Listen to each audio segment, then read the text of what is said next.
కిరణ్ అబ్బవరం ఎన్ని సినిమాలు తీసినా గానీ ఈ మూవీ మాత్రం ది బెస్ట్ మూవీ అండి. అసలు కామెడీ గానీ, ఎమోషన్స్ గానీ pure gold. Cinema block buster hit అయిపోయింది. ఫాదర్ సెంటిమెంట్ కూడా బాగుంటది. బట్ ఒక రొటీన్ కమర్షియల్ ఎంటర్టైనర్ అండి. Not a great movie. Kiran అన్న ఈ సినిమా తీయకపోయింటే ఇంకా బాగుండేది. Because we can clearly see direction fault అండి. బేకార్ డైరెక్షన్. పర్లేదు, good movie. We can give it try అండి. నాట్ అ గ్రేట్ బట్ మంచి సినిమా యాక్చువల్లీ. కాదన్న, అసలు మాకు కావాల్సిన వాడికి కానే కాదన్న. రాడ్ వినేసా అండి. ఆ విష్ణు కథ వినేసా, నాకైతే నచ్చింది. పర్లేదు, డీసెంట్ మూవీ. మీటర్ కాదు, ఈ సినిమాతో కిలోమీటర్ దింపిండు.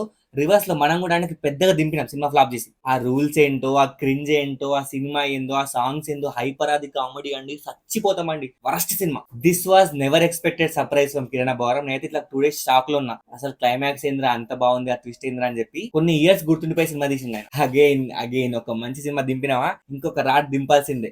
మీ వరకేమో కానీ నాకు మాత్రం ఈ మూవీ సెకండ్ హాఫ్ పిచ్చి ఇష్టం. ఫస్ట్ హాఫ్ లో కూడా అక్కడక్కడ కామెడీ బాగానే వర్కౌట్ అయింది. కొంచెం సాంగ్స్ ఎందుకో స్పీడ్ బ్రేకర్ లెక్క కనిపిస్తాయి కానీ it was a very decent movie, good movie.